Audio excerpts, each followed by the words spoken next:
Alabado sea el Señor. Que Dios me les bendiga, mis amados hermanos. Dios me les guarde. Qué bendición una vez más poder estar acá en la casa del Señor, reunidos, invocando su precioso y maravilloso nombre, dando gloria y alabanza al que vive y reina por los siglos de los siglos. Hoy estamos en nuestra casa de oración cumpliendo la cuarentena en todo su rigor. Hoy quizás con mayor rigor que en algunos otros momentos. La curva exponencial en este momento se encuentra presente.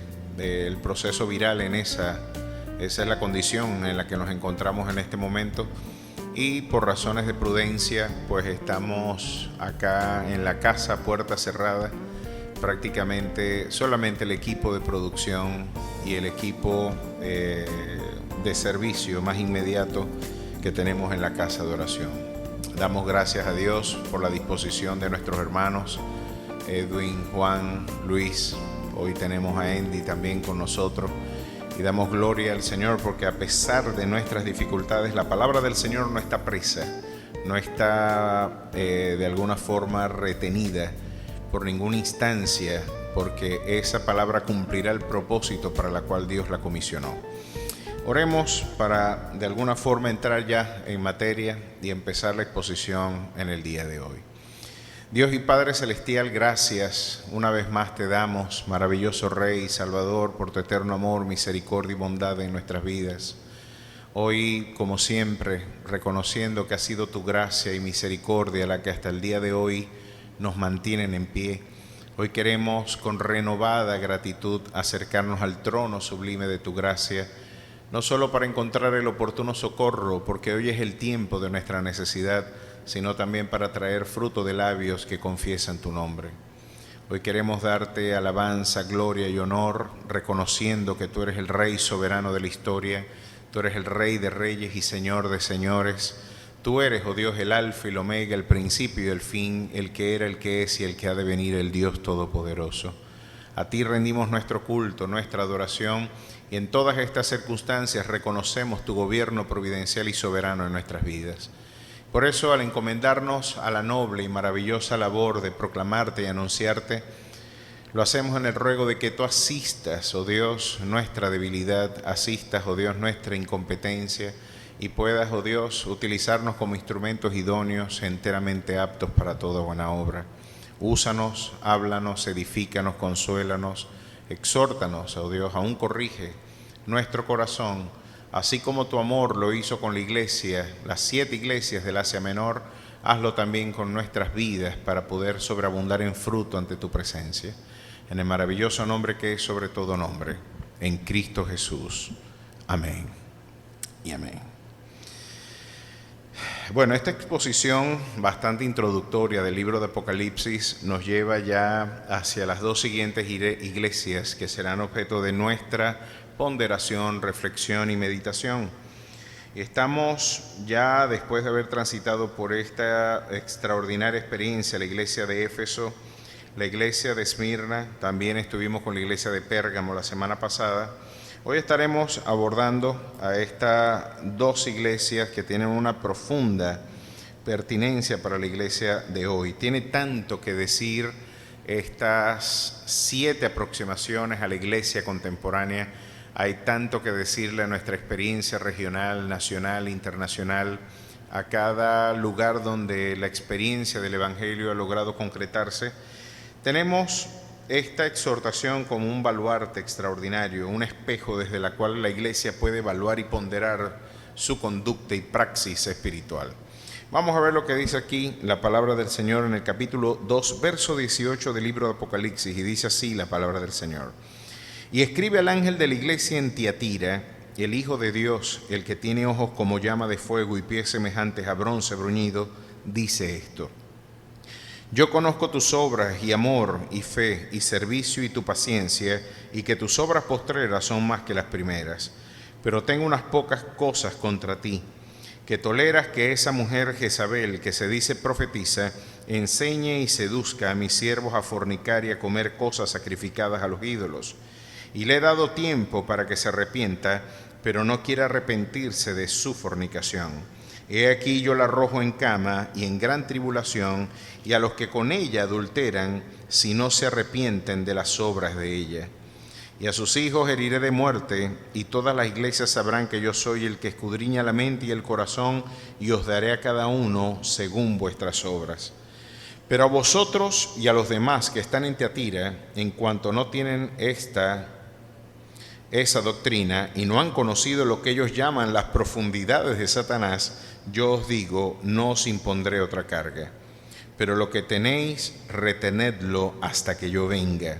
Al que venciere y guardare mis obras hasta el fin, yo le daré autoridad sobre las naciones, y las regirá con vara de hierro, y serán quebradas como vaso de alfarero, como yo también la he recibido de mi Padre. Y le daré la estrella de la mañana. El que tiene oído oiga lo que el Espíritu dice a las iglesias. Capítulo 3, verso 1. Escribe al ángel de la iglesia en Sardis, el que tiene los ojos, los 7 espíritus de Dios y las 7 estrellas, dice esto: yo conozco tus obras, que tienes nombre de que vives y estás muerto. Sé vigilante y afirma las otras cosas que están para morir, porque no he hallado tus obras perfectas delante de Dios. Acuérdate pues de lo que has recibido y oído, y guárdalo, y arrepiéntete. Pues si no velas, vendré sobre ti como ladrón, y no sabrás a qué hora vendré sobre ti. Pero tienes unas pocas personas en Sardis que no han manchado sus vestiduras, y andarán conmigo en vestiduras blancas, porque son dignas. El que venciere será vestido de vestiduras blancas, y no borraré su nombre del libro de la vida, y confesaré su nombre delante de mi Padre y delante de sus ángeles. El que tiene oído, oiga lo que el Espíritu dice a las iglesias. A su nombre sea la gloria. Tenemos de alguna forma un interesante desafío hermenéutico frente a este extraordinario y complejo documento que es el libro de Apocalipsis. Generalmente, en el prólogo de su obra, el doctor Justo González, en el Diccionario de Intérpretes, de Grandes Intérpretes de la Fe, es una aproximación biográfica, ¿verdad?, teológica, de los grandes intérpretes y protagonistas del exégesis en la historia de la Iglesia en sus 21 siglos de peregrinación. Esta monumental obra que nos brinda pues una extraordinaria visión del desarrollo de la tradición teológica y de la tradición intelectual del pensamiento cristiano a lo largo de 21 siglos. Él decía en el prólogo de su obra que gran parte de las particularidades, de los giros, de los grandes momentos que la historia de la Iglesia afrontó, tienen que ver esencialmente con la manera en la que la Iglesia interpreta el texto sagrado. Los criterios hermenéuticos hablan mucho de la identidad, de la madurez, de la forma y de la naturaleza en la que la Iglesia interpreta la suficiencia, la inerrancia y el carácter y la relevancia que tiene la Escritura dentro del desarrollo espiritual del creyente. Hay momentos en donde lamentablemente ustedes pueden ver en la historia de la Iglesia siglos muy oscuros, como el siglo XIV de nuestra era, donde la palabra del Señor estaba ausente prácticamente en la mayor parte de la Edad Media. Gran parte del perjuicio que la Iglesia de Roma trajo fue instaurar gran parte de las tradiciones y de las instituciones derivadas del magisterio de la Iglesia y de las grandes tradiciones que formaban parte del acervo histórico de la Iglesia, darle el estatus que solamente la palabra del Señor se le puede conferir. Pero en este trato nosotros hemos entendido que la Biblia tiene que ser interpretada en su rigor gramatical y en su rigor histórico. En los momentos de menor desarrollo y quizás de menor y de precaria fecundidad, la Iglesia se aproximó a la Biblia desde una perspectiva alegórica, espiritualista, metafórica, en donde la creatividad mística, la creatividad hermenéutica tomó el lugar de la responsabilidad exegética. Cuando hablo de exegética estoy hablando de la aproximación gramatical, filológica al documento sagrado, esto respetando los contextos lingüísticos que sirven para la transmisión del mensaje divino y también respetando los contextos históricos, sociales, culturales de la época para hacer una saludable intelección del mensaje consagrado en las páginas sagradas. De alguna forma, aproximarnos a Apocalipsis nos impone este desafío. Un libro de tanta variedad simbólica, con tanta riqueza simbólica, parece que en primera instancia se nos hace muy oscura la forma de entenderlo, pero por norma general, por norma, y esto se lo digo a todos los estudiantes de la Biblia, a todos aquellos que están en proceso de formación para la labor ministerial, tenemos como norma siempre interpretar la Biblia en su dimensión literal, a de no ser que el contexto nos invite a interpretarla de forma alegórica. En primera instancia siempre creemos que la Biblia quiere decir lo que dice y dice exactamente lo que quiere decir.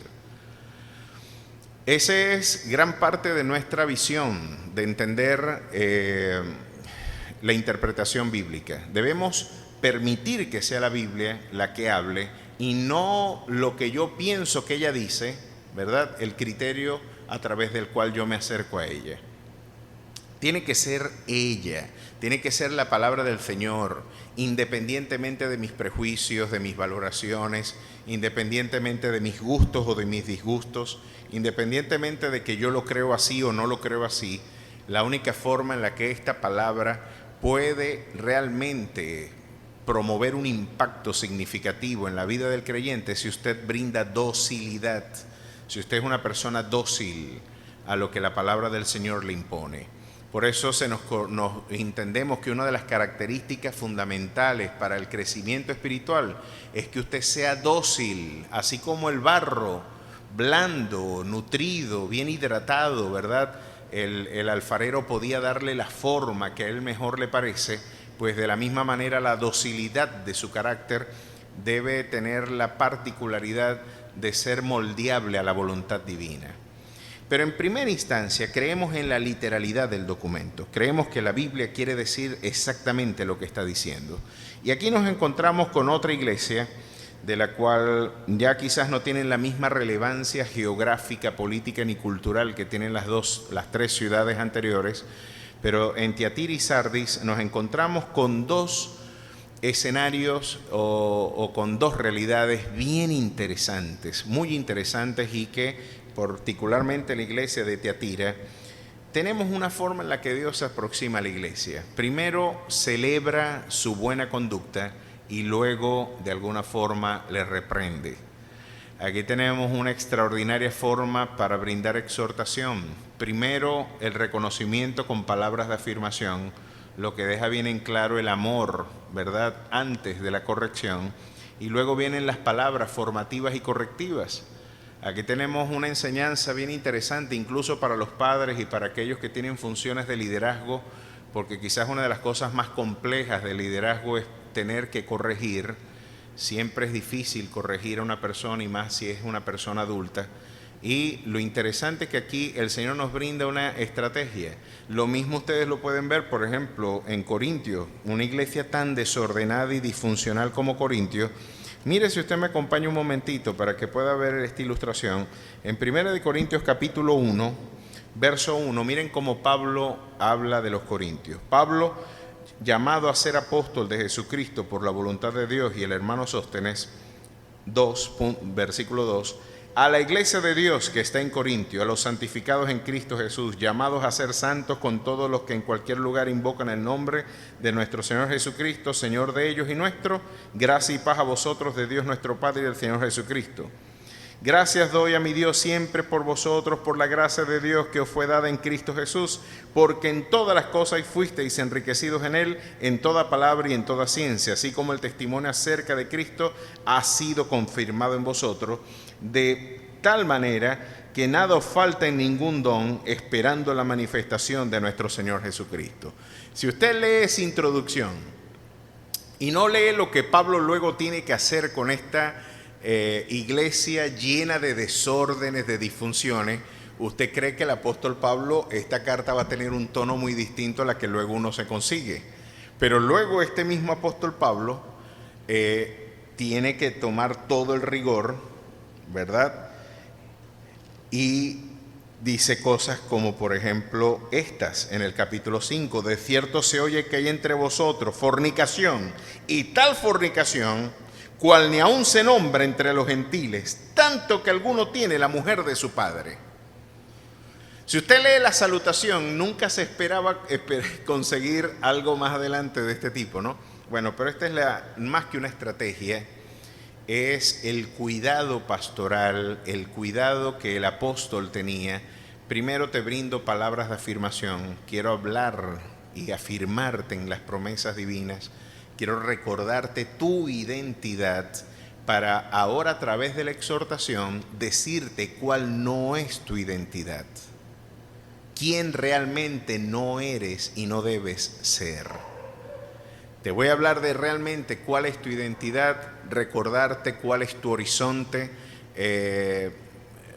refrescar esto que en el Alzheimer espiritual, que es tan precoz nuestro corazón para olvidarse del precepto divino, recordar cuál es tu auténtica identidad en Cristo Jesús, y luego a través de la exhortación recordarte quién no eres y quién no debes ser, ¿verdad? Después de todo, has abrazado a Cristo Jesús como tu Señor, ya tú no te perteneces. Es una extraordinaria estrategia, y aquí la pueden ver también en el libro de Apocalipsis. El Señor está hablando a las iglesias. El Señor de la iglesia es un Dios que es amor, pero también es fuego consumidor. Esta visión de Dios como absolutamente, solamente amor, no es una visión bíblica. Yo creo que esto es una de las exhortaciones que el mundo puritano le hizo a la teología universal. Uno de los grandes aportes, J.I. Packer, en su libro extraordinario Hacia el conocimiento de Dios, consagra algunas páginas interesantes para hablarnos de la ira de Dios. También Dios es un Dios que se aira. Y esto hay que decírselo al mundo contemporáneo, un mundo que se ofende ante cualquier prerrogativa del carácter divino que no se corresponda pues con la expectativa psicológica y emocional de las masas. ¿Cómo tú me vas a hablar de un Dios que castiga, vale? Ese es un Dios opresor, ese es un Dios patriarcal, opresivo. Ese no es el tipo de divinidad benigna que nosotros conocemos en el Nuevo Testamento, y se ha creado la idea de que el Jesús del Nuevo Testamento es el Dios benigno y el Dios del Antiguo Testamento es el Dios riguroso, airado, es un Dios que no tiene nada que ver con el Dios del Nuevo Testamento. Esa es una absoluta estupidez. Esa es un absoluto testimonio de ignorancia supina, de una deliberada y de alguna forma infundada, ¿verdad?, postura del conocimiento auténtico del Dios de la Biblia. Si usted me permite, miren lo que aquí nos recuerda Jesús, y escribe al ángel de la iglesia en Teatira: el Hijo de Dios, el que tiene ojos como llama de fuego. Y ya hemos visto que esta imagen traduce una visión penetrante, una visión que destruye la hojarasca, la vanidad, y gran parte de la visión que el mundo griego tenía del entendimiento, del conocimiento, era esencialmente ese.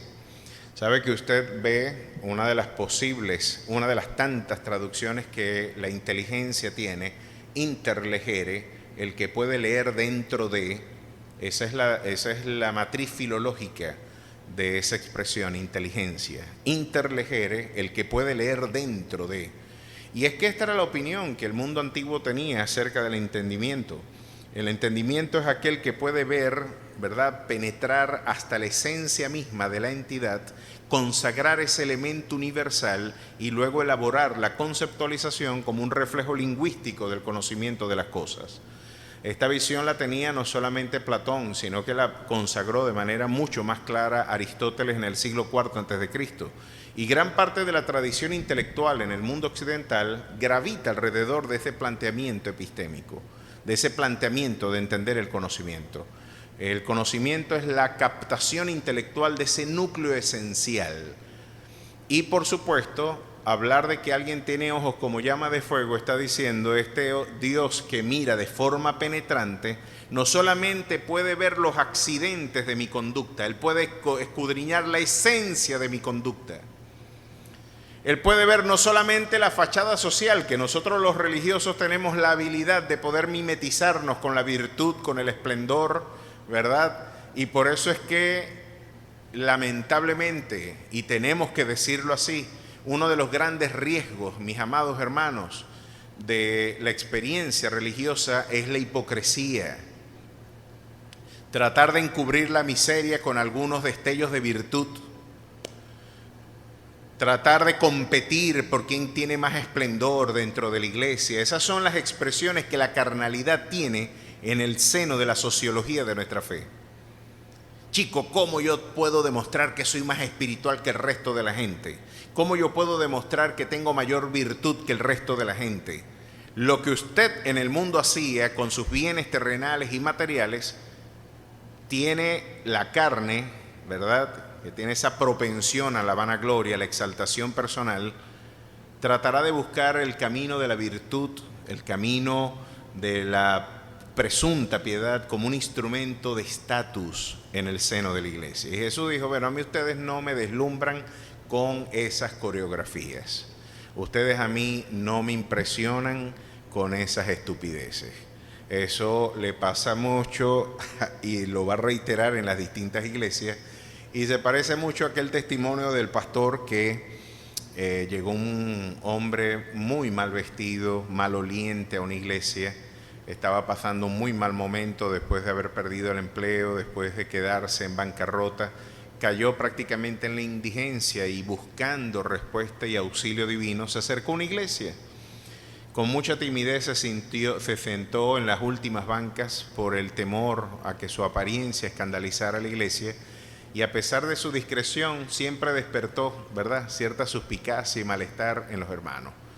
Entró el hombre andrajoso, mal vestido, maloliente, y el pastor, al notar su presencia, se le acercó y se le puso a un lado y de manera también discreta le dijo, ¿tú crees que esa es la voluntad de Dios, que tú vengas a su casa de esta forma? Y el hombre le dice, caramba, pastor, yo en verdad lamento, yo no quería ofender a Dios, pero estoy pasando un muy mal momento. Yo te recomiendo algo, le dijo el pastor, ¿qué tal si tú te vas y le preguntas a Dios allí en tu recámara si es la voluntad de Dios que tú vengas acá en esta facha a la casa del Señor? Y el hombre se fue humillado, avergonzado de aquel lugar donde supuestamente debería encontrar, ¿verdad?, restauración y perdón, un nuevo comienzo y una mano de misericordia. Se fue avergonzado, pero en sujeción, porque eso es lo que hacen los grandes hombres, ¿verdad?, en humildad y en sujeción al precepto divino de sujetarse a los pastores. Es increíble que a pesar de que este pastor no tenía la razón, él todavía escudriñó si él no era el equivocado. Y le preguntó al Señor, Señor, ¿será que yo hice mal en ir a la iglesia con esta apariencia, con mis zapaticos rotos? Tú sabes que no los tengo. Y llorando, avergonzado aún ante el Señor, le dice, Señor, me avergüenza mi condición y aún soy objeto de repudio de mis hermanos. ¿Tú crees que yo te ofendí al ir a esa casa? ¿Tú crees que yo debía ir a esa casa así? Y el Señor le respondió, bueno, yo la verdad no sé si a ese lugar hay que ir así, porque yo no voy a ese sitio.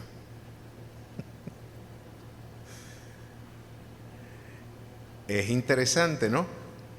Y usted se podrá decir, hay una iglesia donde Dios no está. Ah, usted todavía no ha llegado al punto de la Odisea. Mire lo que le dice en la iglesia de la Odisea. Interesante, ¿no? Y aquí dice, si usted me acompaña un momentito, en el capítulo 3, verso 20, He aquí yo estoy a la puerta y llamo, y si alguno oye mi voz y abre la puerta, entraré a él y cenaré con él y él conmigo. Es interesante que estas palabras vienen de forma concomitante a la reprensión que Dios le hace a la Odisea. ¿Puede usted imaginarse una iglesia donde Jesús tiene que tocar la puerta para poder entrar? Este verso nosotros lo hemos empleado con propósitos evangelísticos para hablarles a aquellos que no han recibido al Señor, pero están insertas en el contexto de una reprensión a una iglesia carnal y que está en absoluto desvarío doctrinal.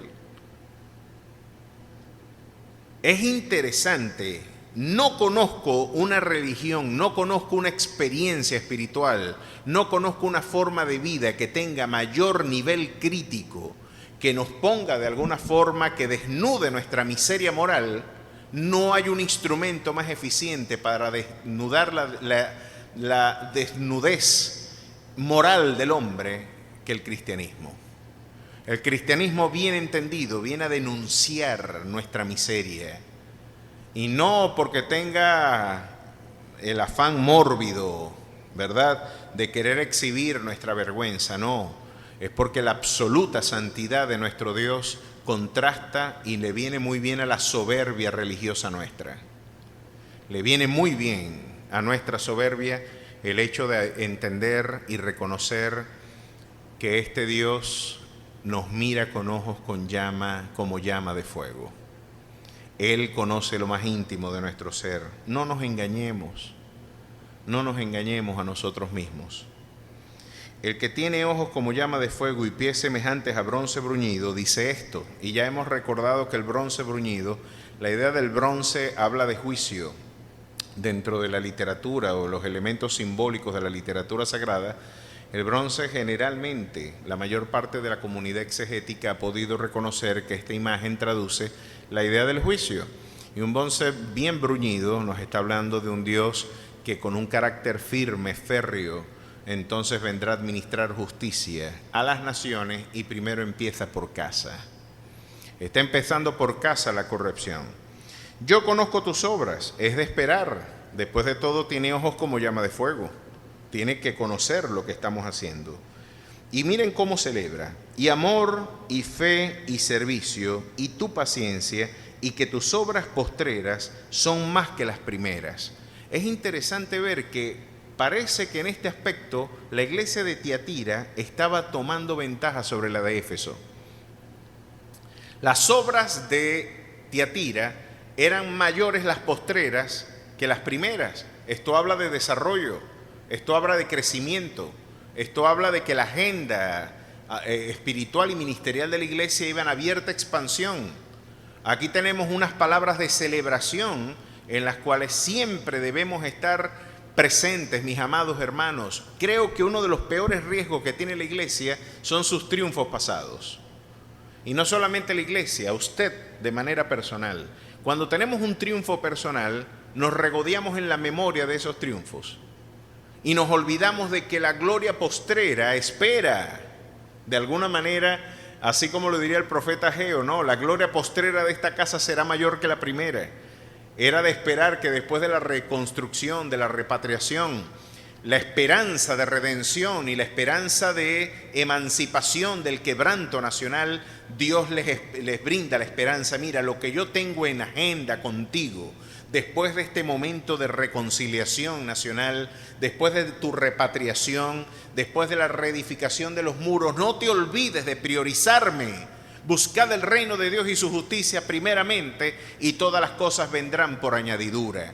De ustedes edificar mi casa una vez más, que está hablando el profeta Ageo, haciendo memoria de esa promesa, la gloria postrera de esta casa, lo que yo haré después, será mejor que lo que hice primero. Será mayor que lo primero. Y esta iglesia pudo reconocer que no se debe dejar de crecer en la obra del Señor. Nunca, nunca dejamos de crecer. El doctor Oswald Hendrich, en su libro Educando, Enseñando para Transformar Vidas, un libro al que yo les recomiendo, búsquenlo, escudriñenlo, donde nos brinda pautas, que se puede considerar el auténtico baluarte del magisterio cristiano evangélico. Estamos hablando del doctor Oswald Hendrich. Hablar de educación cristiana es hablar de Oswald Hendrich. En su libro Enseñando para Transformar Vidas, él decía: tú dejas de crecer hoy y dejarás de enseñar mañana. Si tú dejas de crecer hoy, vas a dejar de enseñar mañana. qué bueno que Tiatira logró reconocer que las obras postreras tienen que ser mayores que las primeras. Y celebró el amor de esta iglesia, cosa que censuró en la iglesia de Éfeso. A pesar del esplendor institucional de Éfeso, a pesar del esplendor en términos de agenda, de programas y de proyectos de Éfeso, habían olvidado su primer amor. Pero esta iglesia no, esta iglesia preservó ese amor fervoroso por el Señor y por su obra, y quizás ese es el combustible de su gran éxito ministerial. Sin duda alguna, el estar enamorado de Dios será la motivación fundamental de nuestro servicio. Cuando usted ama a Dios, usted quiere servirle. Yo puedo reconocer como pastor que alguien al que hay que decirle 2 veces que haga algo es porque se enfrió su primer amor. Si yo tengo que decirle a alguien que ayude en la iglesia, que tiene que cooperar en el servicio, en la extensión del reino, nos hemos entendido como un cuerpo y cada parte es necesaria para la consecución de los objetivos. Y uno se da cuenta que tiene que decirle una y otra vez y se ve como una carga onerosa. Ese pastor sí fastidia, vale, con este tema del servicio, con este tema de ir a apoyar allá, en Ámense, con esto de andar movilizando gente, con esto de andar buscando comida, con esto de estar evangelizando y haciendo ayunos o campañas. ¡Qué fastidio, vale! Pues si usted es esa persona que yo estoy describiendo aquí, hay que evaluar, porque el Dios al que servimos tiene ojos como llama de fuego y Él ya vio esto mucho antes de que yo lo percibiese. Cuando se enfría el primer amor, el servicio para usted es una carga. Cuando el amor está encendido, usted busca una excusa para servir. Usted busca qué hay que hacer, y si no hay que hacer, me lo invento. Y es que en la obra del Señor hay demasiado que hacer. Hay almas que ganar, hay una vida, siempre hay una vida a quien alcanzar. Y usted, si piensa que el servicio en la obra es solamente quedarnos dentro de estas 4 paredes, ¿no? Yo lamento mucho de que el giro en términos litúrgicos de nuestra iglesia hoy se parezca mucho a los grandes espectáculos, ¿verdad? Y a pesar de que eso tiene un lugar y tiene un valor dentro de nuestro culto, no podemos pensar que la única manera de servir a Dios es cantando en el altar o predicando. De hecho, si eso fuera así, entonces la iglesia desapareció con la pandemia. El servicio en la obra, el núcleo, el elemento neurálgico del servicio es la predicación, la gran comisión. Y si usted considera que en la iglesia usted no está haciendo nada, es porque usted no está evangelizando, usted no está cumpliendo la gran comisión. La gran comisión es que usted tome la palabra del Señor, la comparta con otra persona. Usted haga una transferencia de vida a través del discipulado, porque eso es lo que es el discipulado, transferencia de vida, darle vida a través de las convicciones, promesas y esperanzas que el Señor le ha brindado a usted. Usted exponga la palabra del Señor, la persuasión, la convicción de pecado, el arrepentimiento va por parte de la mano de su Dios. Usted haga lo que Dios espera de usted, en este caso la proclamación de su reino, proclamar y anunciar las virtudes de aquel que nos llamó de las tinieblas a su luz admirable. Ahora, ese elemento de persuasión íntima, de convicción personal, será algo que derivará del trabajo que el Espíritu Santo emprende a través de la vida de su interlocutor. Pero si usted considera que no está haciendo nada en la iglesia, es porque todavía no ha entendido lo que el servicio en la obra representa. ¿No tiene usted un vecino que no conozca de la palabra? ¿No tiene usted algún familiar al que usted no haya compartido estas gloriosas promesas? Pues ese es el núcleo del servicio. Así que Tiatira puede reconocerse como una iglesia que todavía permanecía, sus obras y las obras postreras eran mayor que las primeras, entre otras cosas porque ese amor permanecía. Pero ahora viene, y aquí viene la conjunción adversativa, pero. En gramática, cuando uno se consigue con un pero, esto se llama en gramática conjunción adversativa. Aunque, pero, ni. Sin embargo, aquí después que nos dijeron todas las cosas bonitas de la iglesia, ahora viene un elemento que viene a contrastar abiertamente con la promesa con el esplendor de esta iglesia. Pero tengo unas pocas cosas contra ti. Y aquí está el problema.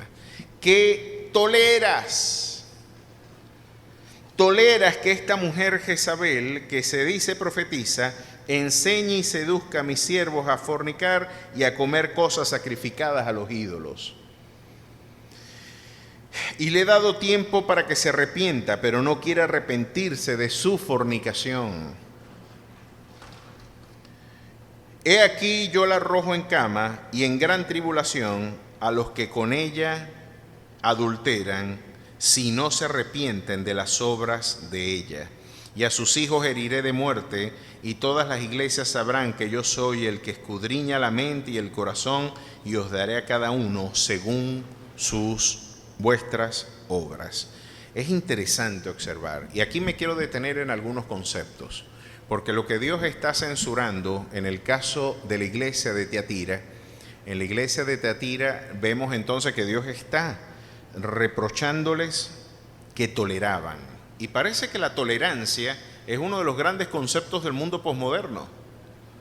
La tolerancia parece que es la respuesta y el criterio desde el cual el pluralismo contemporáneo ha entendido, bueno, tenemos que ser tolerantes frente a todo este mosaico, ¿verdad?, de ideas que integran la comunidad geopolítica, y tenemos que ser tolerantes con las ideas divergentes a las propias. De alguna forma, este tema del pluralismo, del relativismo, que hoy es tan sentido gracias a la participación de este clima conceptual de la posmodernidad, hoy nos brinda un desafío interesante. ¿Es la tolerancia una virtud bíblica? ¿Hasta qué punto el hombre debe tolerar?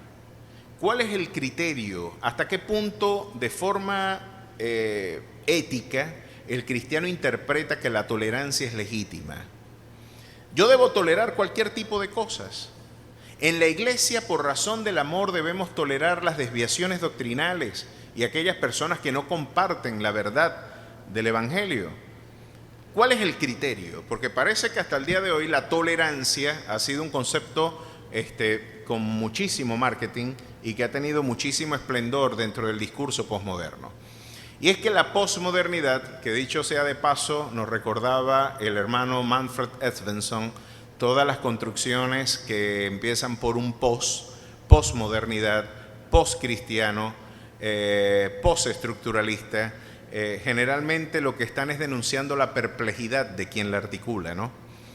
Sí, estamos en el mundo posmoderno, el mundo de la modernidad en crisis, pero no sabemos muy bien cuál es el comportamiento del mundo contemporáneo. Estas construcciones como la posmodernidad lo que vienen a hablar es de la perplejidad del interlocutor frente a los desafíos consagrados en la expresión.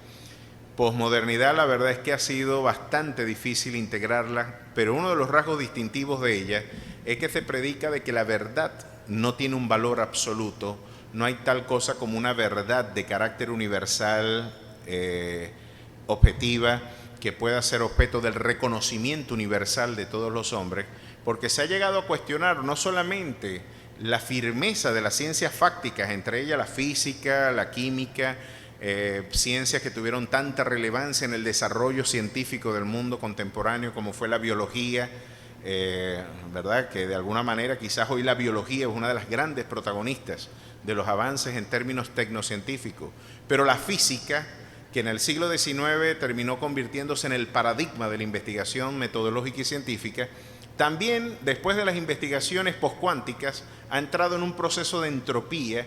Gran parte de la certidumbre universal, incluso de la soberbia que el cientificismo tenía con referencia a la habilidad de la ciencia para dar un mejor esplendor y horizonte a la experiencia humana. No creo que cuando uno decía, los científicos dicen, que parece que uno estaba terminando el debate. Ya un científico dice, era como decir, ya no hay nada que discutir, lo dijo la ciencia. Sin embargo, esta certidumbre que en otrora formó parte del discurso de la modernidad, hoy no está presente en el mundo posmoderno. El mundo posmoderno es la era de la incertidumbre, la era de que lo tuyo es verdadero, lo mío también es verdadero, a pesar de que ambas posturas sean contradictorias. Esta suerte de pluralidad fue la que, en un chiste bastante malo, comentaba una señora que en un tribunal, ¿verdad? Estaba un tribunal en pleno ejercicio deliberando quién tenía la razón. Estaba el juez y estaban los dos en litigio, y la señora que estaba limpiando el tribunal escuchando el litigio y la desaveniencia que había entre ellos. Bueno, lo cierto es que empieza el juez y le da la primera parte al primer interlocutor y le dice: coménteme cuál es su denuncia. Bueno, que este sinvergüenza cercó el lugar donde históricamente todos nuestros animales habían bebido agua, y este hombre le puso una cerca, y yo vengo a denunciarlo para que usted lo detenga, porque de forma arbitraria, con dolo, con saña, este hombre está haciendo violencia a mi patrimonio. Y estoy yo, chico, aquí esperando que usted reivindique mi derecho, porque no solamente yo, tenemos 4 generaciones de mis familias bebiendo en ese pozo, y ahora viene este hombre y lo cerca de manera arbitraria, sin ningún inconsulta y sin ningún tipo de respaldo legal. Por lo tanto, yo espero que usted le ponga reparos a este hombre y lo detenga. Y se levanta el hombre y le dice: no, un momentico, ya va, así no es el cuento. Siempre el que echa el primer cuento, uno puede creer, como dice la Escritura, que tiene la razón. Pero vamos a escuchar la contraparte. Y viene el otro y dice: no, así no es el cuento. El cuento es que este sinvergüenza metió sus animales donde yo estoy sembrando, y no solamente se metieron en mis tierras a beber agua, sino que se comieron también el cultivo que yo tenía cerca del abrevadero. Entonces este sinvergüenza, ya después de reiteradas exhortaciones a que no lo hiciera, el tipo, después de todo eso, está dentro de mis límites. Yo le puse la cerca no solamente a mi pozo, sino también a mi cultivo, para que este no viniera en perjuicio de mi patrimonio, y yo decidí de alguna forma cercarlo. A todas estas, cuando el primero da el argumento y le dice que aquel es un sinvergüenza porque no dejaba que los animales bebieran agua, el juez le dice: usted tiene la razón, usted tiene la razón. Y el otro, por eso es que se levanta bravo y le dice: no, un momentico, él no tiene la razón la tengo yo, que me están comiendo mi cultivo y se están metiendo en mi tierra. Y lo que el juez escucha, el otro argumento, le dice: usted también tiene la razón. Y la señora que estaba limpiando el tribunal se queda perpleja mirando: pero señor juez, usted no le puede dar la razón a él y no le puede dar la razón también al otro. A lo que el juez le responde y le dice: usted también tiene la razón, señora. Ese es el mundo de la tolerancia posmoderna. Todos tenemos la razón. Y nos hemos creado incluso criterios, los delitos de odio, donde cualquier ejercicio crítico, cualquier ejercicio en donde la participación reflexiva y crítica tenga expresión, es denunciado como un delito de odio. No, tú me estás violentando en mi derecho para la reafirmación de mi dignidad, de mi mismidad. Y tenemos hoy, por ejemplo, el tema del matrimonio homoparental. Y ya en el Canadá, si usted le da el pronombre masculino a un hombre que se autopercibe como mujer, usted puede pagar $20,000 por llamarle señor cuando él se interpreta como una mujer. ¿Por qué me llama usted caballero si yo soy una mujer en el cuerpo de un hombre? Y si usted se niega como pastor en algunas de estas legislaciones a matrimoniar a 2 homosexuales, donde categóricamente la Biblia dice que es pecado, usted puede ser judicializado por crímenes de odio, porque usted se niega a reconocer en su intolerancia que él tiene el legítimo derecho a contraer matrimonio con una persona del mismo sexo. Pero no solamente del mismo sexo. Ahora tenemos que ser tolerantes no solamente con el homosexual, con la mujer de orientación lésbica, no solamente tenemos que ser tolerantes con el transexual y transgénero, no. Es que ahora los intersexuales, que es que usted puede ser hoy mujer y mañana le da por ser hombre, o brincar de género como mejor usted le parezca, o encontrarse después en este otro escenario.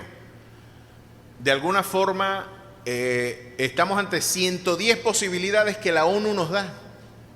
Entre ellas que usted puede ser un pedófilo y lamentablemente no se ha formalizado claramente esto en la legislación, ¿verdad?, positiva, pero sí está todo este programa político. Ya hay un partido en Holanda cuyo único objetivo es la despenalización de la pedofilia.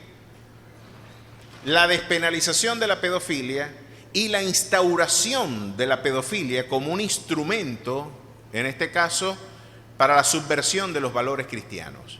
¿Hasta qué punto podemos decir? Y no sin menos escándalo, salió una Biblia queer, una Biblia para los homosexuales, donde allí se dice, en este infernal esfuerzo, que el Señor los reprenda, dicen que David era homosexual, pero no solamente David.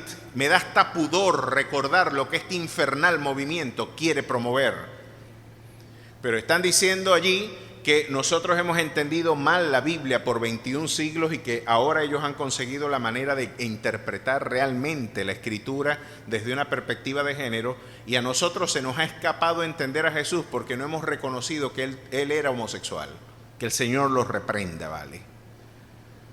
Que él y Juan eran compañeros, y por eso es que nosotros no hemos reconocido realmente cuál es el auténtico sesgo conceptual del cristianismo.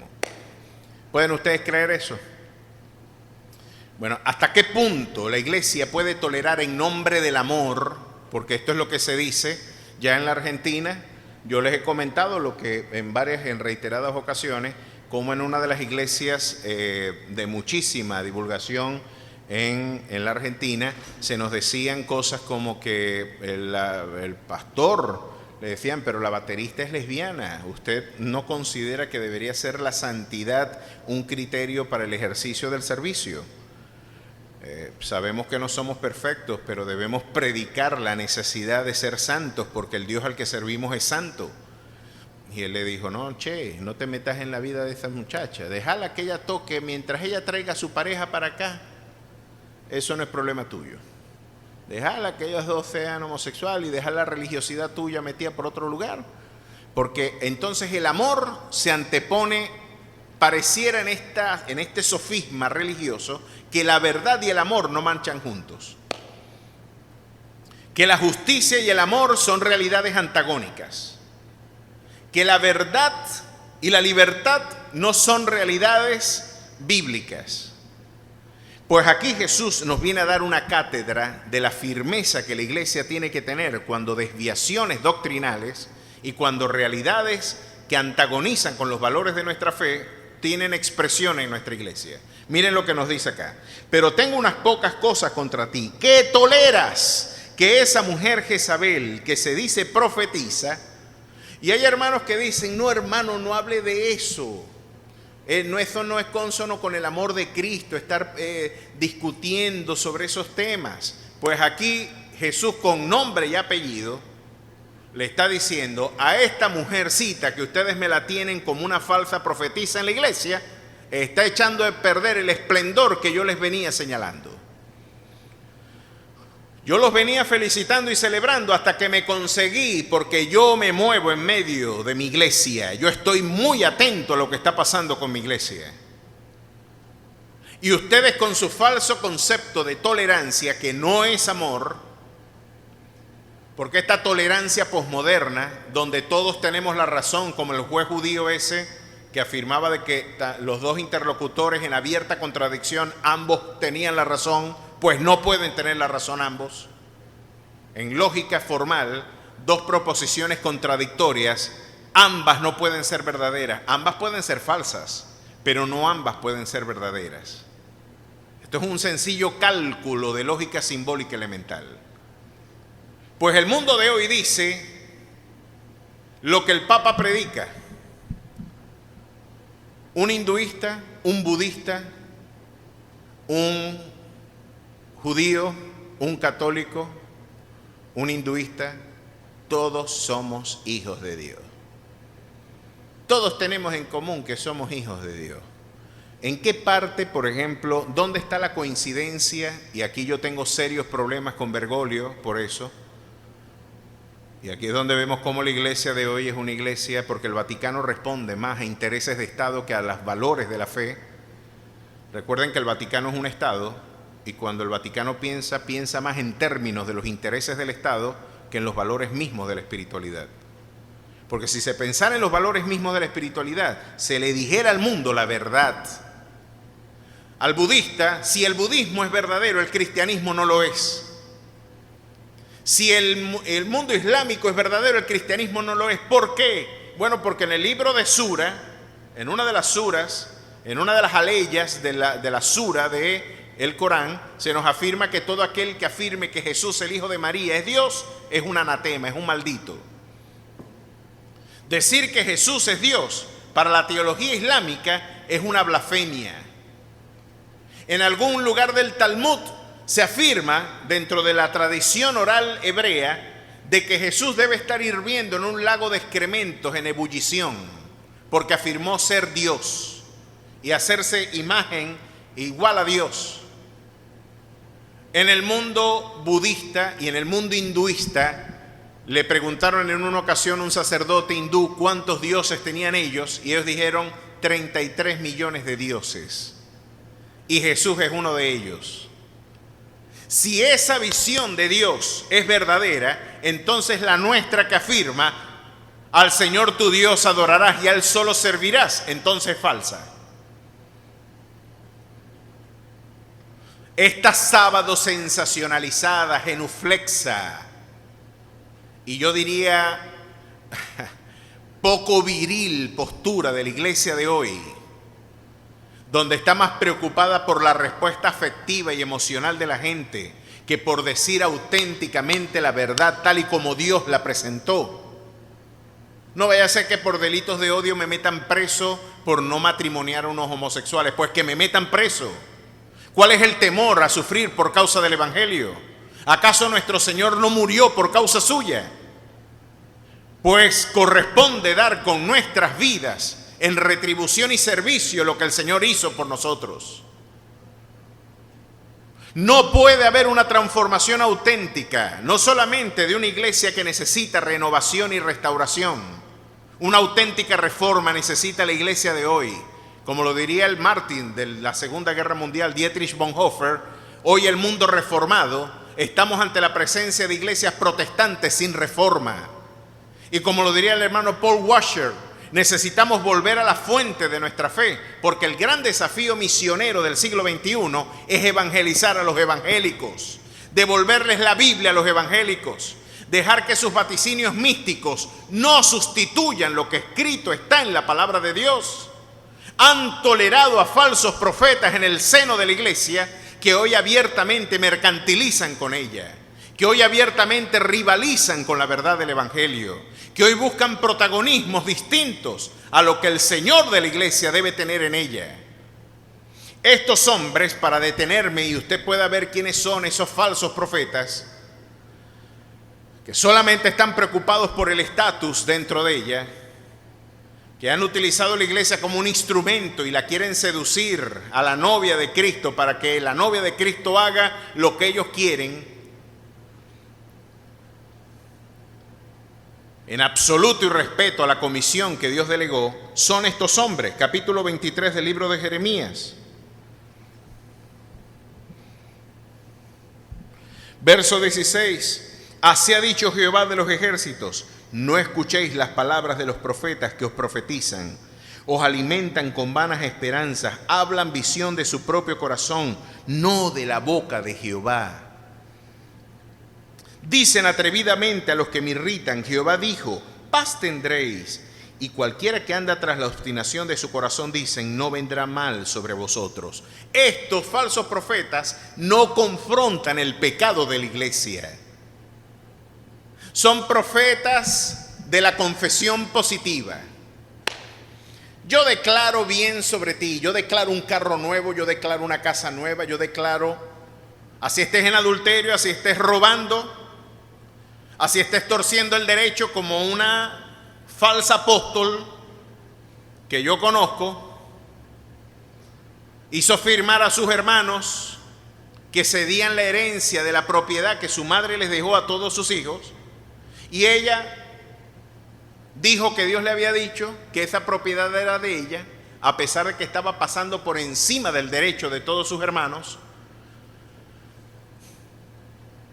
Y ella, cuando ganó el litigio, porque todos sus hermanos habían firmado inadvertidamente, tuvo el cinismo de decir que Dios la respaldaba. O sea, Dios justificó tu robo porque tú lo declaraste y porque solamente tú entiendes en términos hedonísticos la bendición. Solamente es el placer y la comodidad el criterio para entender que Dios te bendijo. ¿Dónde está la dimensión ética de esa voz? ¿Dónde está la voz de su precepto en esto que tú afirmas que Dios te habló? ¿Dónde está la palabra profética más segura? Porque el problema de la iglesia de hoy es que abandonó la palabra profética más segura, la palabra de Dios. Uno de los grandes problemas, usted habla con un evangélico de hoy y le va a decir, ¿cómo no? Esa es la palabra de Dios. El problema de hoy es que no creen en la suficiencia de la palabra de Dios. No creen que esa palabra es suficiente. Debe haber alguien diciendo algo más que me interesa más escuchar. Hay alguien que tiene algo distinto que decir que me parece más seductor. Creo que lo que dice la Biblia es muy difícil de entender, es muy difícil de integrar en mi conducta. Es mucho más fácil hacer lo que está diciendo ese falso profeta, esa Jezabel. Después de todo, lo que la Jezabel de Tiatira les estaba enseñando era vivir en libertinaje. Y siempre la carne se siente cómoda cuando los falsos profetas dicen que el libertinaje no es pecado.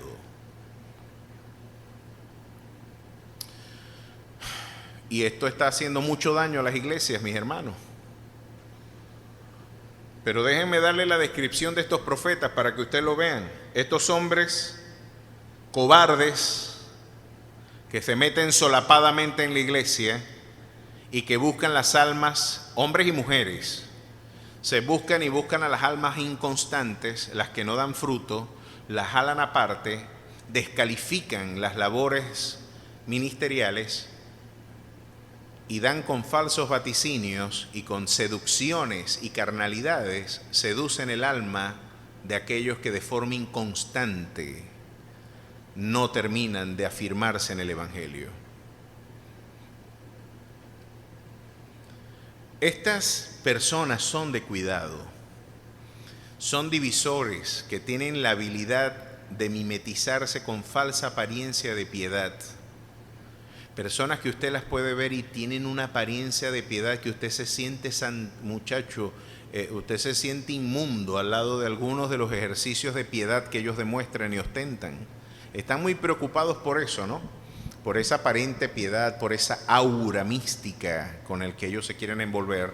Pero tenga mucho cuidado con alguien que siempre le está diciendo a usted que él es santo. Hay un proverbio español muy sabio que dice algo que usted debe tener presente.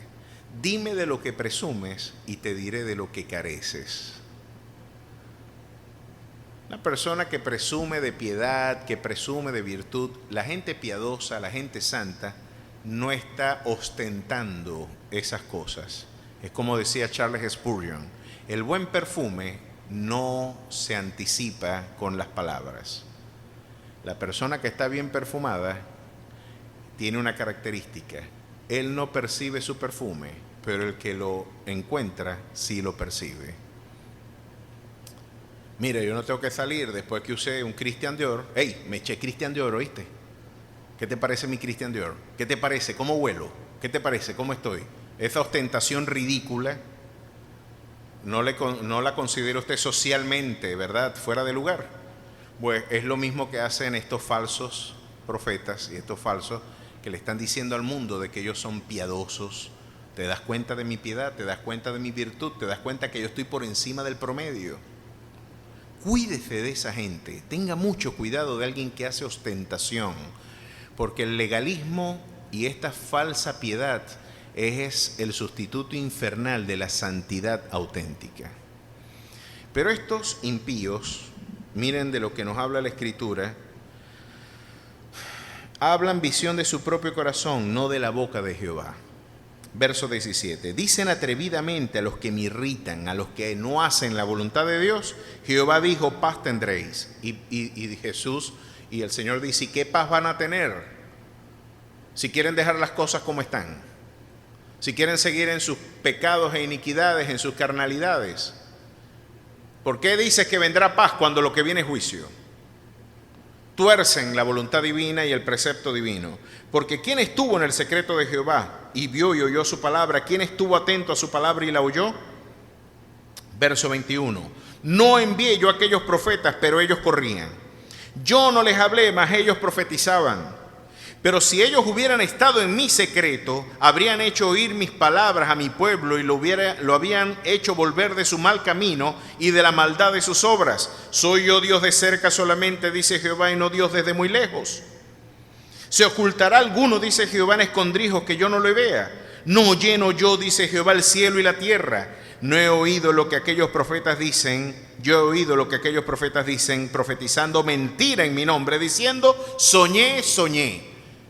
Aquí está el problema y le vuelvo a poner el dedo en la llaga. La iglesia de hoy, la iglesia de la falsa tolerancia posmoderna, sustituyó el escrito está por el yo siento. El escrito está, me da flojera, pastor. ¿Qué flojera me da abrir la Biblia? Pero qué avidez por escuchar las carnalidades que vienen de falsos vaticinios místicos. Tengo que recordar algo que pareciera chico, pero tengo que hablarle como a un bebé. Un cristiano no puede pensar que la hechicería y el cristianismo son la misma cosa.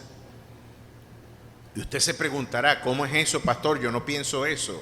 Pero parece que voy a tener que llover sobre mojado y voy a tener que decir cosas que ni siquiera un recién nacido en la fe puede dejar de ver. Pero tengo que decirlas. Usted no puede ser cristiano e ir a consultar ante un brujo y preguntarle a un brujo si tiene una hechicería encima, o preguntarle a un brujo si usted tiene algún instrumento que me pueda sacar a mí de esta malicia, ¿verdad? O preguntarle cuál será su mañana y su porvenir. ¿Por qué usted le va a preguntar a Satanás lo que le tiene que preguntar a Dios?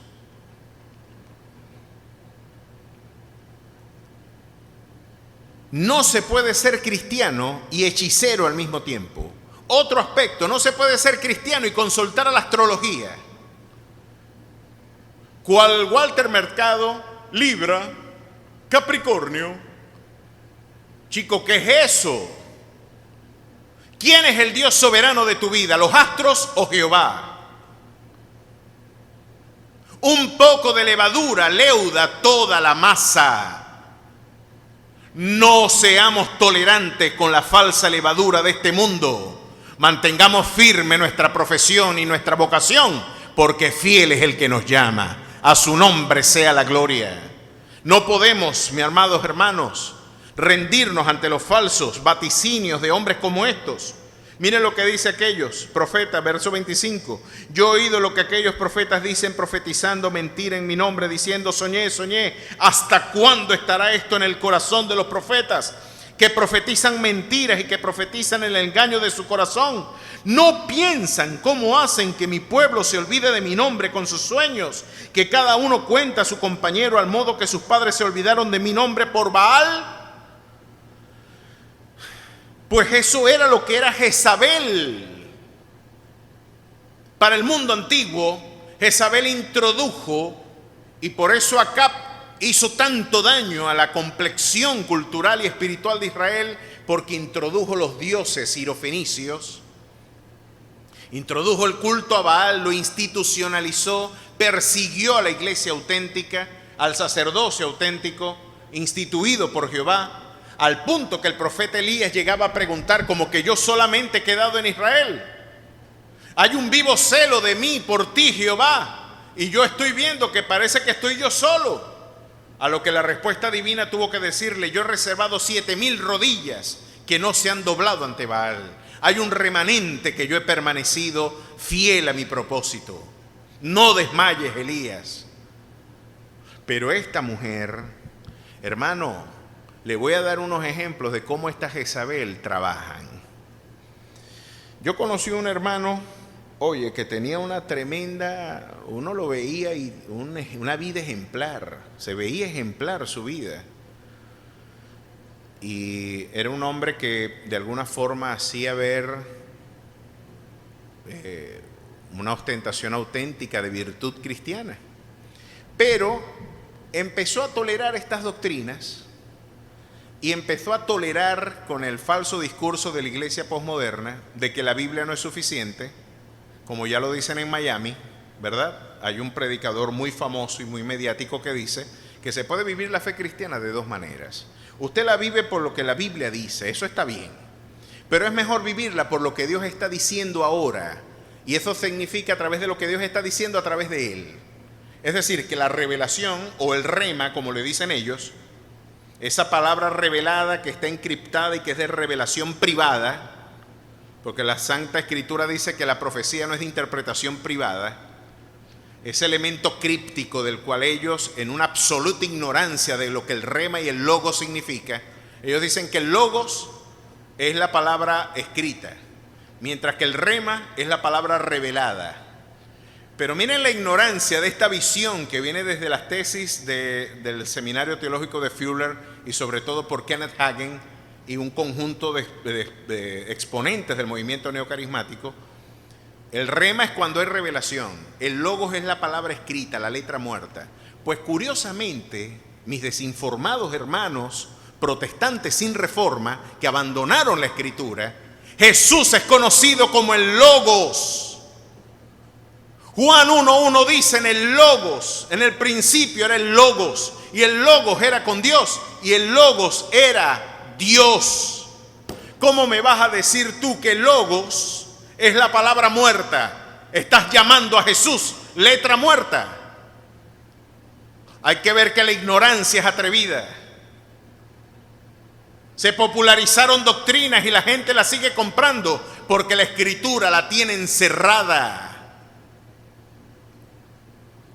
Han cerrado la Escritura y no han vuelto a la fuente auténtica de la identidad cristiana. Hoy Jezabel fue tolerada nuevamente en la iglesia. Y este hombre no le pareció suficiente lo que él llamaba el logos de la palabra esa, sino el rema de una profetisa que llegó a la iglesia. Y notamos su ausencia en el hogar. Se montó en unas campañas por todo el país y en el interín conoció otra mujer, otra profetisa. Y la Jezabel principal le dijo que Dios le había dicho que su primera esposa no era su esposa, que él tenía que abandonar a su primera esposa porque así te dice Jehová. Aquella mujer le pone tropiezo a tu ministerio, claro, en la ausencia de varios meses de no estar en el hogar, de no suplir en el hogar, de no tener cuidado del hogar. La Escritura dice que el que no provee para los suyos ha negado la fe y es peor que un incrédulo. Era de esperar que su esposa estuviera molesta, era de esperar que su esposa lo llamara a capítulo y le recordara que su primer ministerio era el hogar, ¿verdad?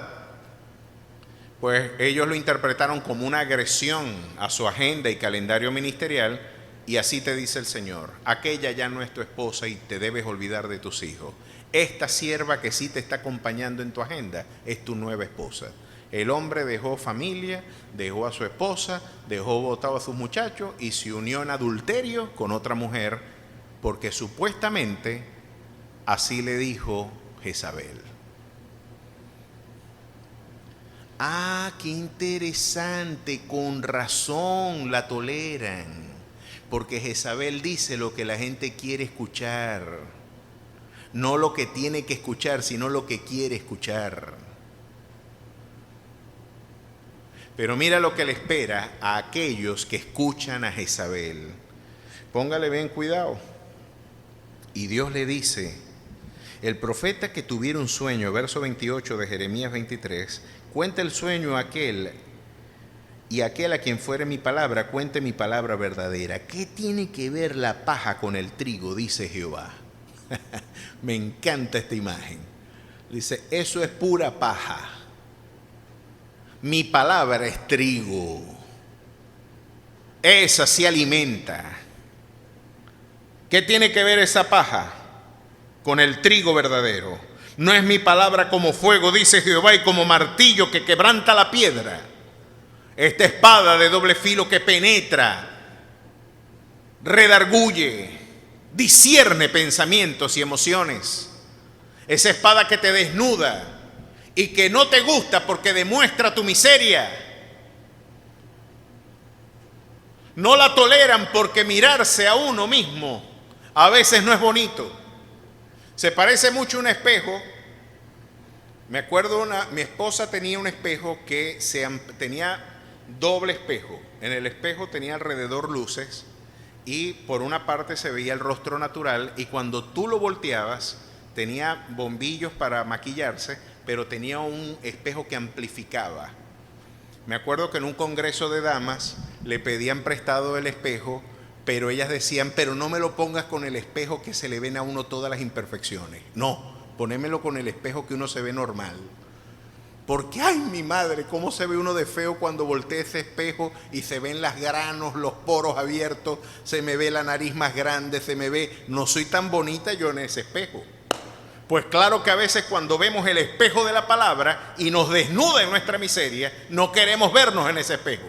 No prendas la luz, no me expongas mi miseria. No hablemos de eso. Eso es legalismo, chicos. Pero Jesús reprocha a esta iglesia genuflexa: toleraste lo intolerable. Y así empieza el deterioro personal, cuando se tolera un poquito de algo. Así empieza. Usted no se cae de un día para otro. Usted no se va con otra persona de un día para otro. Usted no se va a meter a delincuente, usted no se va a meter a corrupto de un día para otro. La corrupción empieza cuando el niño se roba un lápiz y el papá no le pregunta de dónde lo sacó. Y el muchachito dice, aquí no pasó nada, ya voy por el bolígrafo y el marcador. Me gusta el bolígrafo y el marcador, y el papá no tampoco le preguntó, y de adolescente llegó con unas gomas y llegó con un pantalón que estaba guindado en un tendedero y tampoco le dijeron nada. Y dijeron, no, chico, ¿y yo para qué voy a trabajar si yo lo tengo todo? Yo lo que tengo es que generar y desarrollar algo que mi cultura llama viveza, y yo no tengo que estudiar, yo lo que me tengo que hacer es vivo. Y confunden inteligencia con viveza. Y miren cómo termina todo esto. Con razón el libro de Eclesiastés dice, y aquí esto es importante que lo tenga usted presente, es un criterio para la formación del hogar, de la iglesia y de las naciones. Cuando toleramos lo intolerable, miren lo que sucede. Por cuanto no se ejecuta luego sentencia sobre la mala obra, el corazón de los hijos de los hombres está en ello dispuesto para hacer el mal.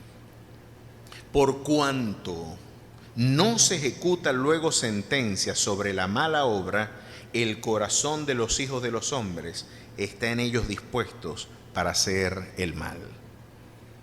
Porque no tuviste firmeza para corregir lo que no debiste permitir, se va a desenfrenar el delirio carnal aún en la iglesia. Estas cosas sacan de la iglesia lo que no es iglesia. Y miren lo que interesante de cómo este episodio se desarrolla. Pero tengo unas pocas cosas contra ti, que toleras a esta mujer Jezabel, que se dice profetiza, enseñe y seduzca. O sea, estaba enseñando, estaba en el magisterio de la iglesia, estaba dando prescripción. Y seduzca a mis siervos a fornicar y a cometer cosas sacrificadas a los ídolos. Les estaba enseñando idolatría solapadamente. Hoy la iglesia de hoy tiene alguna Jezabel predicando que el dinero es el Dios. Y hoy hay tanto materialismo en la iglesia que hace empalidecer alguna avaricia del mundo sin Cristo. Hoy hay auténticas Jezabeles. Hay una Jezabel que sale por los medios de comunicación cristianos, ¿verdad? Que de alguna forma yo tengo una abierta guerra con esta señora porque lamentablemente está en absoluto desvarío doctrinal. Ana Méndez se atrevió a decir en una predicación que por una parte aquí solamente podían echar los que traían ofrendas de $500. Los que traen ofrendas de $100 para acá y los que tienen ofrendas menores a $100, no, esos todavía no. Ustedes nada más van a venir aquí los que van a bofetear a Mamón dándole una bofetada a Mamón, poniendo una ofrenda de $500 aquí primero. Venga para acá, hermano Coco. Eso es exactamente lo mismo que Lutero combatió en el Renacimiento con la venta de indulgencias.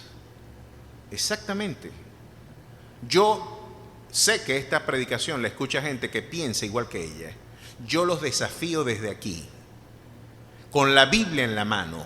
Pónganme esa opinión en versos bíblicos y abramos un debate público y que la verdad resplandezca como la luz del mediodía.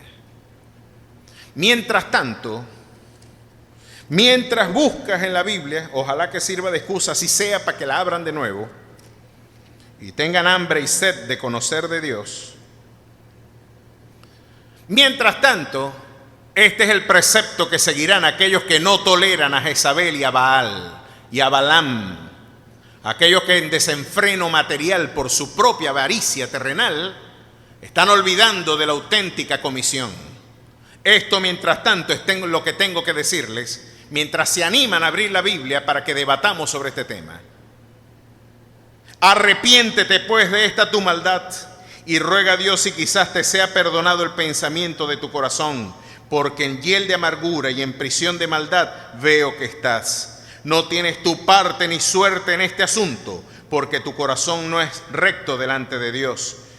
Tu dinero perezca contigo, porque has pensado que el don de Dios se obtiene con dinero. Arrepiéntete. Y claro que hay que invitarles a arrepentir, porque prefiero herirte con la verdad a matarte con la mentira. Porque a pesar de que puedan decir que es un gesto de intolerancia, de sectarismo, de legalismo, de religiosidad, como la llaman, déjame decirte que, bueno, eso es exactamente lo que yo pienso de los que están involucrados en ese movimiento. Lo que ellos me reprochan, pues yo creo que en realidad lo tienen ellos el doble. Sectarios, dogmáticos, no pueden poner sus opiniones en versos bíblicos y quieren que la falsa tolerancia posmoderna sea el único instrumento para justificar su conducta. El amor, la tolerancia. No, hermanito, esto no es para discutir, la doctrina no es relevante. En la iglesia poscristiana, posdenominacional, eso no es relevante. La verdad no es importante, lo importante es el amor. Pues la verdad es el instrumento de la libertad de la iglesia. Y la Escritura nos dice, estad pues firmes en la libertad con la que Cristo os hizo libres. Y no conozco un instrumento de libertad más eficiente que la verdad. Y conoceréis la verdad, y la verdad os hará libres. El gran fallo de la iglesia de hoy es que Jezabel está en el ministerio, en el magisterio de la iglesia. Se sentó, le dimos la instancia preceptora a Jezabel y lamentablemente estas ideas han penetrado a tal punto que cuando usted hable la Biblia y dice lo que la Biblia dice, usted suena hereje. Está tan desinformada la iglesia que cuando usted le dice a Tiatira y a la Odisea y a Sardis lo que la Biblia dice, le suena extraño, le suena extraño. Oye, ¿no se parece a lo que nos dice Jezabel? Claro que no se parece. Dios nos guarde de que se parezca. Pero ¿cómo puedes saber si lo que yo digo o lo que ella dice es verdad? Vuelve a las Escrituras. Alguien en estos días me insistía, hay que guardar el sábado. ¿Pero dónde lo leo? Léete este libro. ¿Pero por qué no me invitas la Biblia? ¿Por qué no me abres la Biblia?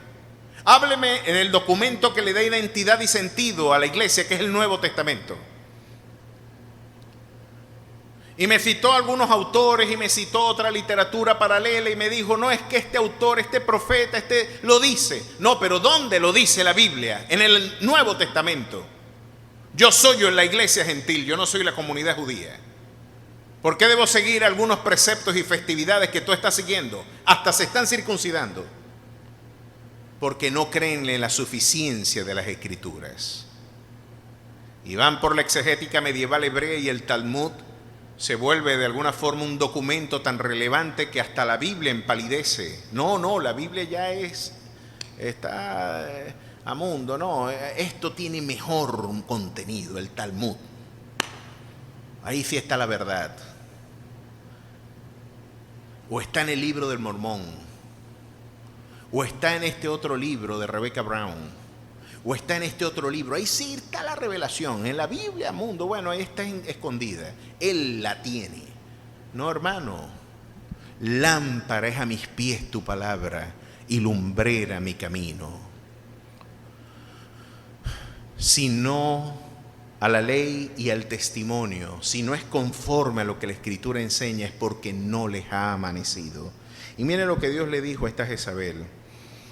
Después de que usted ha campeado por sus respetos y ha hecho bastante daño invitando a la idolatría, porque la idolatría de hoy, de la iglesia de hoy, es el amor al dinero. No lo neguemos. Hoy se ha penetrado y ha logrado incorporarse. Esto no es un desafío, Dios mío, es difícil hacerse entender.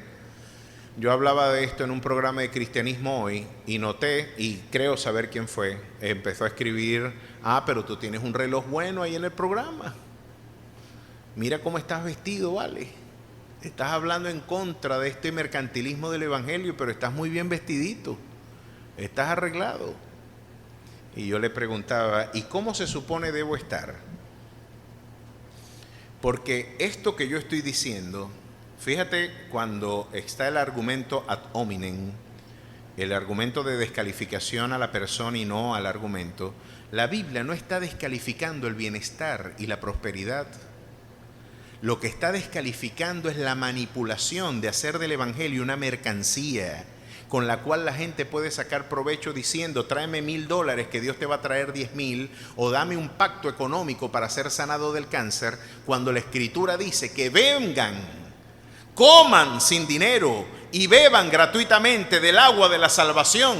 Este evangelio no viene de alguna manera rotulado con algún precio o con algún ejercicio mercantil. Este evangelio, esta salvación se adquiere por gracia, por medio de la fe.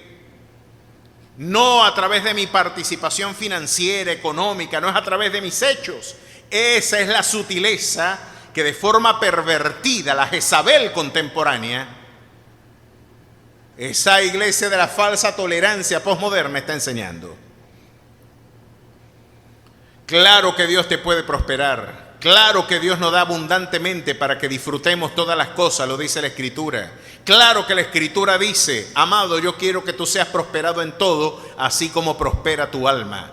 Pero también dice: sé contentarme cualquiera sea mi situación, bien sea en escasez o en abundancia, todo lo puedo en Cristo, porque Él me fortalece. A su nombre sea la gloria. Y también me dice que sea en vida o sea en muerte, Cristo será glorificado en mi vida. Así que el bienestar de mi mañana está en las manos de mi Señor.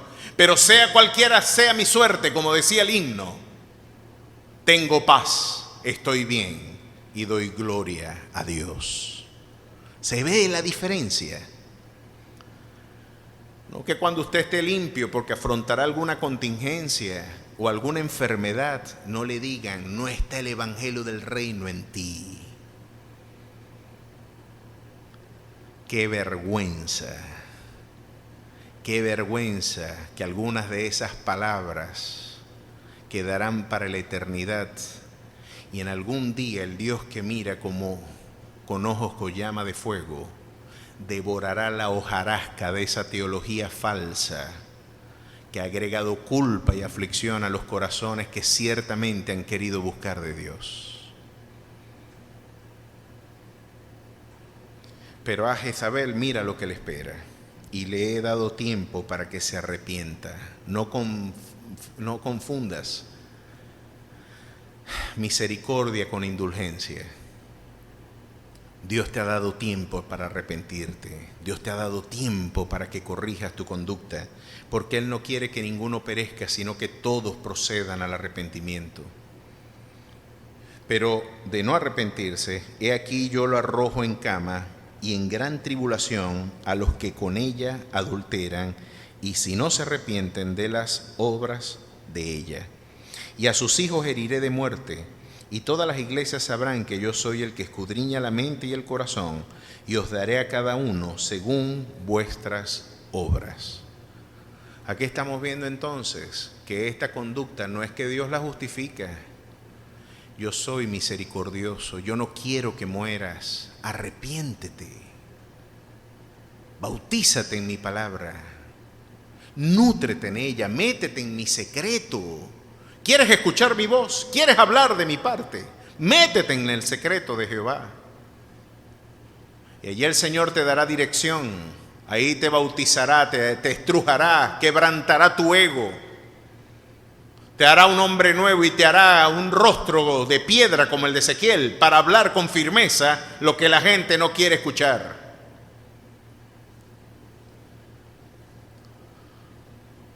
No estas versiones de la autoayuda, chicos. Una vergüenza llamar predicador a algunos de estos expositores.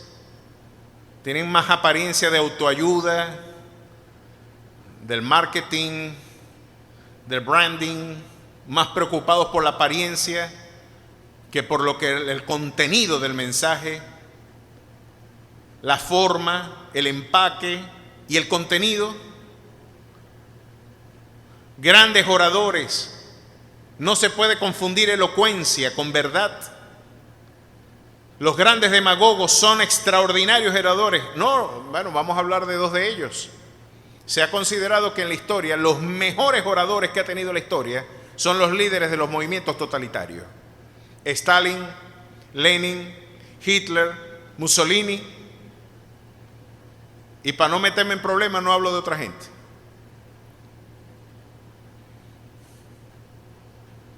Grandes oradores, seductores con el verbo. Hay quien ha escuchado y escuchaban los discursos de Hitler y sacaban lágrimas. Los discursos del genocida Hitler.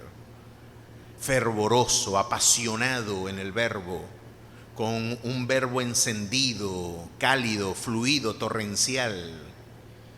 Ni hablar de Lenin, ni hablar de Stalin o Mussolini.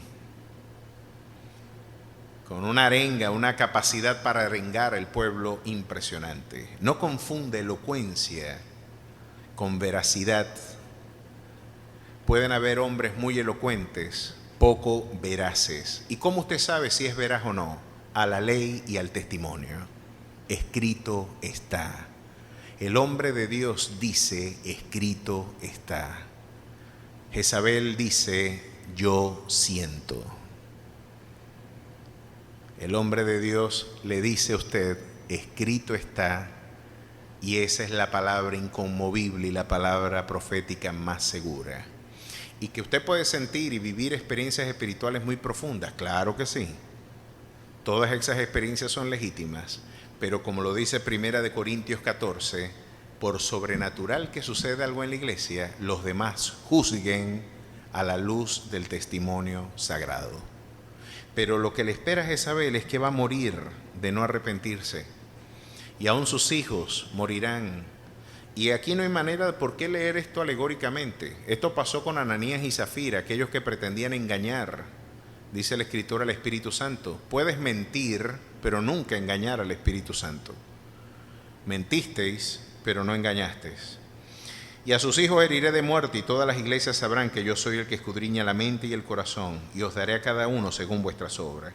Pero a vosotros y a los demás que están en Tiatira, los que se han mantenido como Elías, sospechando el hedor a azufre de Jezabel, quizás se mantuvieron distantes y dijeron, chico, hay algo que no me cuadra mucho en esa hermanita, ¿vale?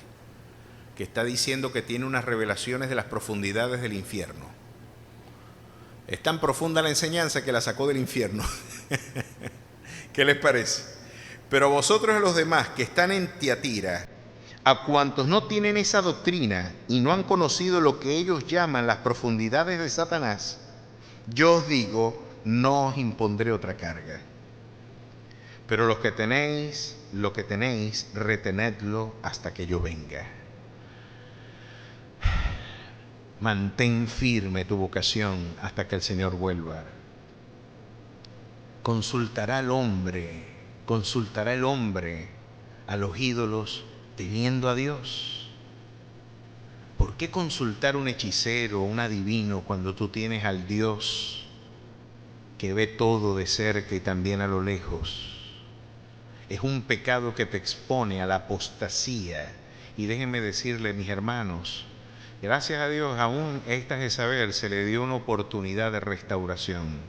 Pero hay un punto de no retorno para el apóstata en el cual se incurre en el pecado de muerte, por el cual dice la Escritura, no debemos ni siquiera orar. Es el punto cuando te vuelves atrás del santo mandamiento y sucede lo que el proverbio antiguo dice: la puerca lavada vuelve al cieno y la perra vuelve a su vómito. Porque era mejor no haber conocido el camino de justicia que después de haberlo conocido volverse atrás del santo mandamiento. Arrepiéntete, porque hay un punto donde no hay retorno. Gloria sea nuestro Dios, que aún esta Jezabel, Dios le brindó una segunda oportunidad. Basta ver si la aprovechó. Pero lo que tenéis, retenedlo hasta que yo venga. Al que venciere y guardare mis obras hasta el fin, yo le daré autoridad sobre las naciones, y las regirá con vara de hierro, y serán quebradas como vaso de alfarero, como yo también la he recibido de mi Padre. Y le daré la estrella de la mañana, que es una imagen de Jesús y de su gloria. El que tiene oídos, oiga lo que el Espíritu dice a la iglesia. Dios ha dado tiempo para el arrepentimiento. Es tiempo de volvernos a Jehová.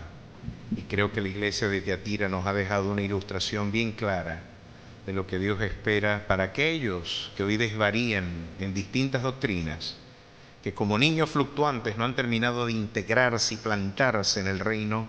Pues usted tendrá, para poder conocer a Dios, que bautizarse en su palabra, llenarse de su Santo Espíritu, ejercitar auténticas disciplinas de búsqueda espiritual y reposar en la gracia y la misericordia que después de todo, por medio de la fe, usted adquiere y vive en su vida. Oremos para que esto tenga lugar en nuestros corazones y para que Dios, al igual que la iglesia de Tiatira, hoy podamos en arrepentimiento volvernos aquellos que pudimos fluctuar en nuestra profesión, en nuestra vocación, en nuestro llamado, en la identidad auténtica de la espiritualidad cristiana, que usted no la va a encontrar en un profeta inspirado, en un hombre que tiene vaticinios personales. Siempre un hombre de Dios invocará el escrito está como criterio de su enseñanza. Aprenda a discernir, aprenda a discriminar, y sin duda alguna el Señor prosperará su camino. Dios y Padre Celestial, gracias por este día, gracias por esta hora, oh Dios, y por tu dulce y maravillosa palabra. Hoy en un tono de profunda exhortación nos has llamado, Padre, a no participar de la falsa tolerancia de Tiatira. Ayúdanos con firmeza, con carácter espiritual. Ayúdanos con ánimo pronto, Dios, y con vigor renovado a hacer valer las verdades que nos mantienen en la libertad en Cristo Jesús. Bendice, oh Dios, a aquellos que hoy anhelan de tu presencia. Bendice a aquellos que anhelan escuchar tu voz en medio de la prueba. Yo ruego que tu gloriosa gracia, oh Dios, traiga reposo, consuelo y paz a nuestras vidas, y que con tu dulce y preciosa sangre, oh Dios, nos limpies de todo pecado, oh Dios. Nos permitas, oh Dios maravilloso, a través de tu dulce espíritu de vida, poder vivir una comunión abierta y restricta, siempre creciendo, Dios, que las obras postreras de esta iglesia sean mayores que la primera. Ayúdanos, oh Dios precioso, a llevar abundante fruto de justicia, que sabemos y entendemos es por medio de tu Hijo, para la gloria y la alabanza de tu nombre.